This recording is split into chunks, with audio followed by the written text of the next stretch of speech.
ótima tarde a todos vocês.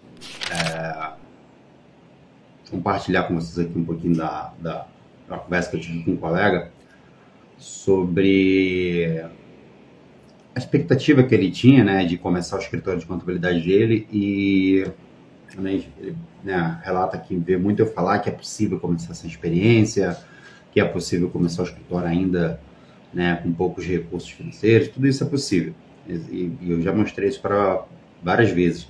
Mas, porém, não é, digamos assim, fácil e tem uma situação de expectativa e realidade. Esse colega, ele tinha uma família que tem empresas, e ele se formou em contabilidade, ele tinha uma expectativa, ele falou que a empresa da família é uma empresa de porte médio para grande, ele tinha uma expectativa de, após, né, ter ali o seu CRC, ser formado, ele tinha uma expectativa dele assumir a contabilidade da empresa. Galera, ó, de verdade, quando eu falo que é possível, vamos alinhar as expectativas com a sua realidade.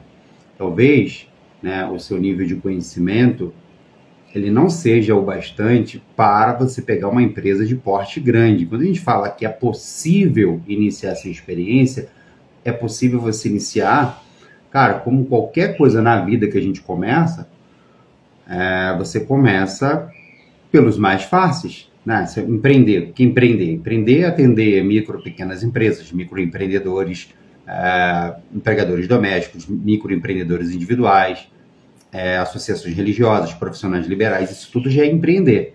Só que quando você cria uma expectativa de já, tipo, eu estou começando agora, já vou fazer a contabilidade da Coca-Cola, você cria uma expectativa muito além do conhecimento que você possui no momento. Então, assim, vamos alinhar a expectativa com a realidade. Isso não significa que você não pode vir a se tornar um contador de uma empresa grande, mas, tipo, é como na arte marcial, você começa a faixa branca e gradativamente você vai subindo de faixa, até chegar à faixa preta. Normalmente, no jiu-jitsu, de 8 a 10 anos para você se tornar um faixa preta, né? É tudo processo de longo prazo, só que a gente quer tudo de imediato, quer tudo para ontem, quer tudo muito rápido, né? E eu estou conversando com esse colega, cara, vamos alinhar aqui a sua realidade, seu nível de experiência, seu nível de conhecimento. Se você relata que a empresa da família é uma empresa de porte grande, você assumir a contabilidade dessa empresa, com a experiência que você possui, realmente vai ser mais complexo, mas, assim, inclusive a empresa não era nem optante pelo regime do Simples Nacional, já era uma empresa do lucro presumido, tem uma série de particularidades que é do ramo de alimentícios. Então, o ramo alimentícios ele tem algumas particularidades de tributações diferentes para produtos da cesta básica. Então, você tem que ter um suporte. E você sozinho, com o conhecimento que você tem, é difícil mesmo, vai ser mais complexo. Então, cara, o alinhamento da realidade, da expectativa com a realidade, é importante para você iniciar. Quando o profissional tenta iniciar sozinho, ainda é mais complexo, é mais difícil. Por exemplo, se você, de repente, fez uma sociedade, já tive situações de pessoas compartilharem comigo, situações de fazer, eu fiz uma sociedade com um colega porque ele tinha mais experiência do que eu. Essa questão de sociedade é bem assim, eu tenho uma opinião assim, cara, se você tem... Não é que eu sou contra a sociedade, mas, cara, se você não tem cliente nenhum, outro colega não tem cliente nenhum, você vai fazer uma sociedade onde os dois não têm cliente, você vai dividir nada com ninguém, assim, é meio estranho. Claro, uma sociedade onde um possui cliente, outro possui conhecimento, beleza. Ou um tem recursos financeiros para investir na empresa, o outro a mão de obra, beleza. Isso você pode se unir ali a uma pessoa. Mas eu, particularmente, creio que é super possível começar sozinho. Eu tenho um plano prático para iniciar, inclusive, sem até investimento financeiro, né? Você fala assim, como é que você vai começar um escritório de contabilidade sem investir financeiramente? É possível, super possível. Então, queria deixar esse recado porque, de repente, vai ter outros colegas aí com essa situação de criar uma expectativa. Porque na minha família tem um parente que tem uma empresa. Cara, não necessariamente porque você é contador que a sua família vai passar a contabilidade para você. alinha aí a expectativa com a realidade. E às vezes, cara, os melhores clientes são os que não são da sua família. Tendem a ser os que não é da família. Melhores no sentido... Como é que eu posso dizer, cara? Você não vai ter o laço ali sentimental, sabe? Dificilmente você vai poder ali ser firme com alguém da família, porque vai ter ali o lado emocional, às vezes você vai falar uma coisa, a pessoa vai entender errado. Família é mais complexo de lidar e até de você falar o que tem que ser feito da forma certa, e às vezes por ser família, talvez vai achar que pode te pagar quando quer. Pô, é meu irmão, vou pagar ele esse mês eu não vou pagar ele não, mês que vem eu pago.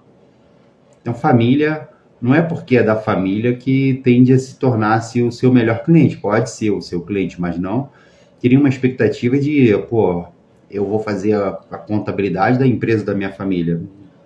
Não necessariamente vai ser o seu melhor cliente. E o nível de conhecimento que você tem que buscar clientes que você possa atender. Então, cara, se você tem pouca experiência, pouco conhecimento prático, começa pequeno, né? Começa ali atendendo a microempresa, a associações religiosas, igrejas, templos religiosos, né? Profissionais liberais, microempreendedores individuais, empregadores domésticos, porque você vai ganhando experiência, vai ganhando autoconfiança, você vai ganhando tempo, né, no mercado, nome no mercado, que aí depois você vai prestando serviço para essas pequenas empresas que vão acabando te indicando para umas médias, e depois, no futuro, você pode vir se tornar o contador de uma grande empresa. Mas começando, não cria uma expectativa de ser o contador de empresas de porte grande não, cara. Eu não recomendo. Olha, no seu bairro aí, se você olhar, tem aí pequena padaria, mercearia, açougue, salão de beleza, barbeiro, empresa de informática, lojas de roupas, lojas de calçados, sapatos, restaurantes, lanchonetes, pizzarias, sorveterias. São micro e pequenas empresas que você pode olhar com bons olhos como seus futuros clientes, né, cara? Todo lugar tem um restaurante, todo lugar tem uma pizzaria, todo lugar tem uma sorveteria, todo lugar tem uma lanchonete, cara. Então, assim, se eu estou começando, eu vou criar uma expectativa de que eu vou ser o contador, sei lá, de uma mega empresa, de uma fábrica, de uma indústria. E aí não rola. E aí o que acontece? Eu me decepciono, eu me torno ali um profissional, né, decepcionado com a profissão, vou começar a falar que contabilidade não vale a pena, que contabilidade não é legal, que contabilidade não traz retorno financeiro. Talvez você está meio que desalinhado com a situação de realidade e expectativa. E se você tivesse focado ali na micro e pequena empresa aí da sua cidade, do seu bairro, talvez você tivesse aí 10 empresas hoje te pagando aí 700, 800 reais por mês, você estaria melhor do que se tivesse uma empresa de porte grande te pagando 5 mil por mês. Seria uma situação que eu vou te falar assim que, por experiência própria, quando eu comecei, eu tive isso como experiência.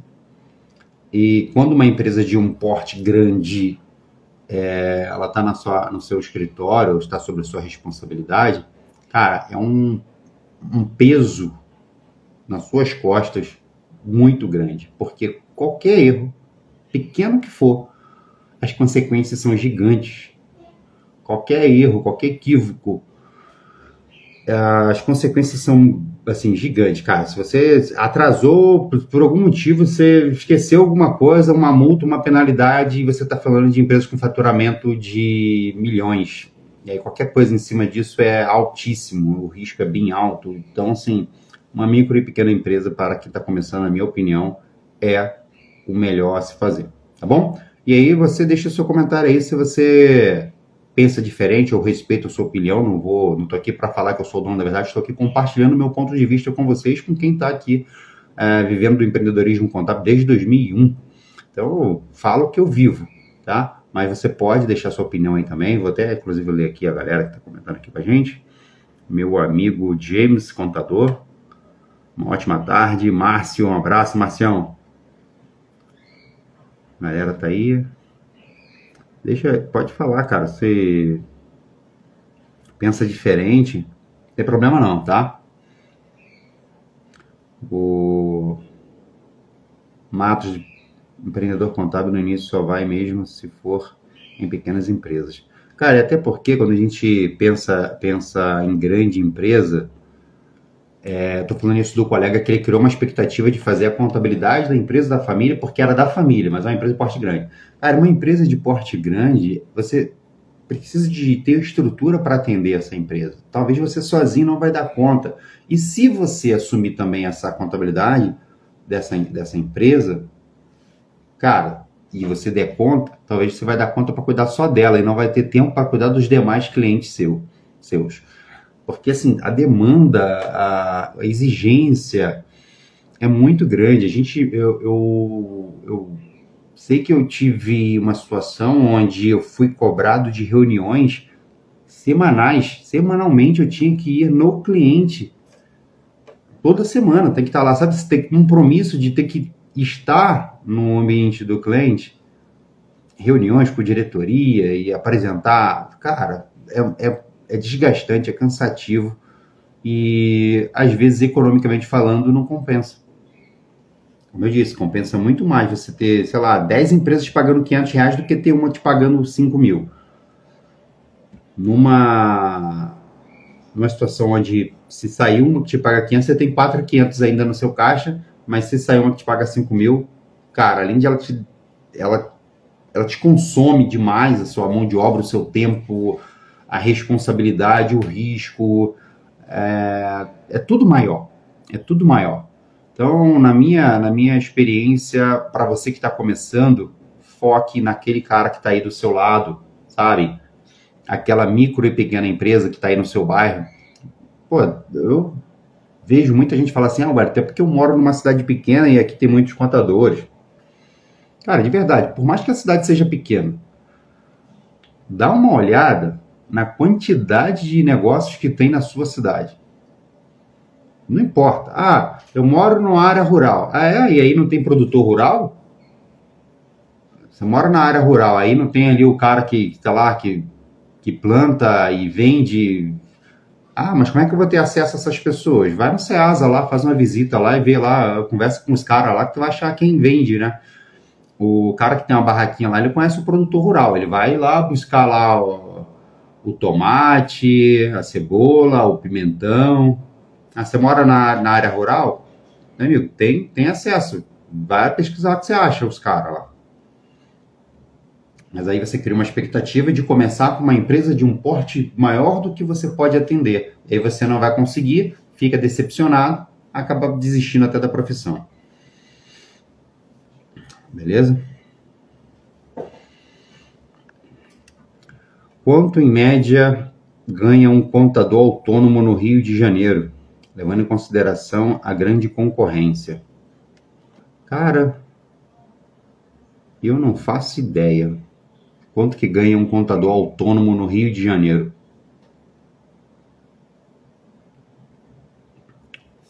E eu não sei, não tenho essa resposta para você.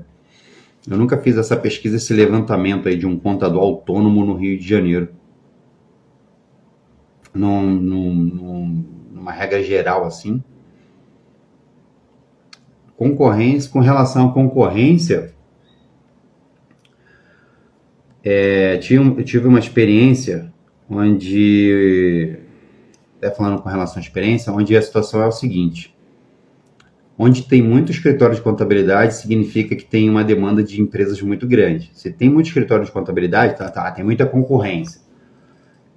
Não necessariamente todos os clientes que participam do quadro de clientes desses escritórios estão satisfeitos. Muitos deles estão em busca de novos escritórios ou novos clientes. Antigamente tinha uma lenda, principalmente quando eu comecei, tinha uma lenda que dizia o seguinte: o cliente não muda de contador. Isso depois, com o tempo, eu fui perceber que isso não é uma verdade, cara. O cliente muda de contador, sim. Principalmente aquele cliente insatisfeito. Eu achava que, quando eu comecei, que o cliente só vinha por indicação, o cliente só vinha quando alguém já te conhecia ou quando era um cliente seu e aí ele queria abrir um outro negócio e tudo mais. E, na verdade, existe uma situação onde tem muitos clientes nos escritórios de contabilidade que estão satisfeitos, estão nesse momento agora buscando por outro contador. Você deu um exemplo do Rio de Janeiro, né? Eu tinha uma experiência, na verdade, com uma empresa. Na verdade, foi até era o cara que tinha uma empresa de representação comercial. Depois ele resolveu, com o filho dele, abrir uma sociedade e abrir um restaurante. A família toda tem ali o lado dedicado à culinária árabe e tal. Eles queriam abrir uma comida uma cozinha especializada na comida árabe. E não tinha, né? Aí viram uma sala legal ali na Olegário Marcial, na Barra da Tijuca e tudo mais. E esse cara já tinha uma contadora que cuidava da outra empresa de representação comercial. E por algum motivo, ele não quis ficar com ela. Eu não estou aqui falando mal da colega, tá? Estou falando que por algum motivo ele não quis ficar com ela. E o que eu quero dizer é o seguinte: ele poderia começar essa nova empresa com a contadora que ele já tinha. E o que eu quero dizer? Cara, não importa se tem muito escritório de contabilidade, tem sempre alguém que está insatisfeito buscando um novo contador, um novo escritório. Por quê? Por algum motivo, ele não está satisfeito lá, alguma coisa aquela pessoa lá deixou de atender bem, ele, vou buscar um outro profissional. Então, se tem muito escritório de contabilidade, significa que tem demanda. E se tem demanda, não necessariamente porque tem vários escritórios, as empresas que estão lá no escritório A no escritório A não significa que ela pode mudar para o escritório B. E esse cara, ele me achou na internet, ele me contratou para fazer a abertura da empresa dele, e hoje é meu cliente até hoje. Inclusive, a outra empresa que depois ficava com a outra contadora veio para o meu escritório também, né? Veio para a gente. Então, assim, o fato de você estar num local onde tem muitos escritórios de contabilidade, tem muita concorrência, é um indicativo de que a terra é fértil, sabe? Se tem muito escritório aqui, significa que aqui... Sabe quando você planta, bota lá uma sementinha, planta e nasce fácil lá? Se nasce, que a terra é boa. Então, tem terra que tudo que você planta dá. E tem terra que não é tão boa assim, que você planta e não vai. Então, assim, se eu passo no local, vejo uma plaquinha escritório de contabilidade, vejo outra plaquinha escritório de contabilidade, eu vou pensar que aqui tem muita concorrência? Não, eu vou pensar que aqui é um terreno muito bom para mim entrar também. Se tem empresas aqui de contabilidade em abundância, significa que existe a possibilidade de ter muita opção para esses clientes aí. Eu vou ser mais uma opção para eles, né? E tem uma galera que vai estar insatisfeita e vai pesquisar por um outro profissional. Eu vou estar aqui para atender. É isso. Beleza?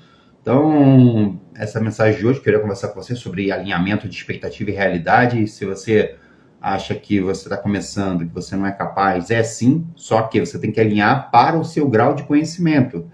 Cara, se você é faixa branca, você não vai entrar no tatame para lutar com faixa preta, você tem que lutar com outro faixa branca. Principalmente aquela galera que está começando. Foca, cara. Vou dar um exemplo aqui. Foca em legalizar uma empresa, do cara da micro e pequenas empresas. Eu te garanto, aí na sua cidade, no seu bairro, tem um monte de gente que está funcionando na ilegalidade. Está lá sem um CNPJ, ou está com o CNPJ inapto, ou abriu o CNPJ e abandonou. Quantos microempreendedores individuais não sabem sequer emitir o seu DAS mensal, né? O DAS MEI para pagar ali. Ajuda essas pessoas, cara.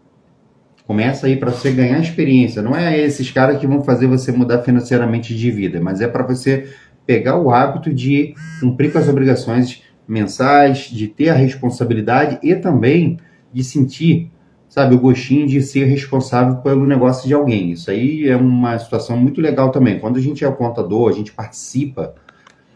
O contador ele é como se fosse o médico da empresa. Quando você legaliza uma empresa, é como se você fosse lá o cara que... sabe quando o neném está nascendo e vai lá o médico lá e bota aquela criança para fora? Você é o médico que está fazendo essa empresa nascer, cara. E você pode ajudar esse microempresário a crescer, a divulgar. Chega um momento em que acontecem umas situações bem bacanas. com vocês. Você vai ver que você vai ajudar as pessoas e aí as coisas começam a acontecer para vocês.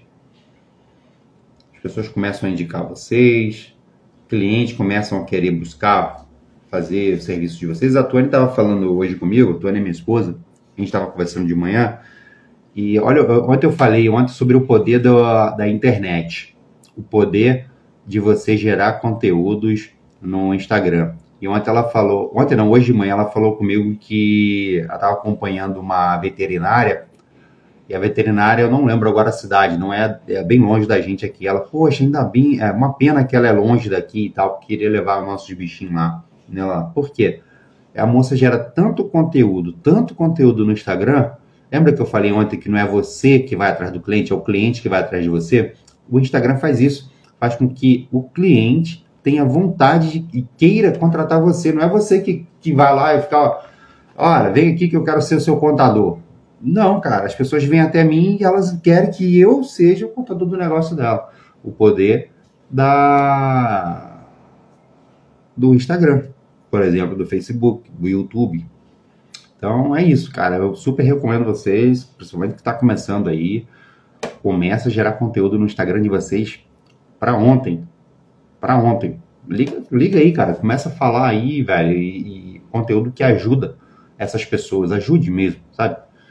E lá na frente a conta fecha.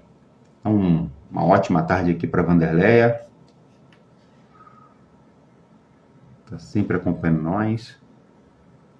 Um abraço, o Matos, o Romário, o Franklin, a Gabi. Deixa eu ver o nome da galera aqui. Alessandra, Silva Fernandes, eu acho. Rosa, a Manu. Tá aqui o Eilameira, Giane, Ana, Vitor Hugo, Juliana, Idílio, Arthur, Lígia.